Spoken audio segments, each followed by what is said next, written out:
জিনিসটা হচ্ছে এরকম, আল্লাহ তাআলার এই পৃথিবীতে এমন কোনো খারাপ কাজ নাই আমার দ্বারা হয় নাই, এবং আমার পাওয়ার কথা না এত কিছু আল্লাহ তাআলা আমার যা যা দিছে, কিন্তু আমার লাইফে সবচেয়ে সুন্দর পাওয়া ছিল আমার ঘরের বউ, যে অত্যন্ত লক্ষ্মী।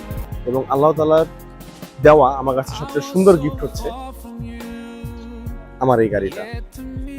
আমার এই গাড়িটা পাওয়ারও কথা ছিল না আমার জীবনে, কিন্তু আল্লাহ তাআলা যে আমাকে এটা দিছে, মানে কোটি কোটি কোটি কোটি শুকরিয়া।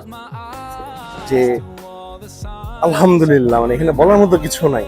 আমি কি বলবো, মানে মানুষের যে তাহাজ্জুদের নামাজ সত্যি হয়, তাহাজ্জুদ পড়ে যে উপকার পাওয়া যায়, এই গাড়িটা হচ্ছে আমার লাইফে ঠিক ওই তাহাজ্জুদের নামাজ পড়ার পরেই আসছিল।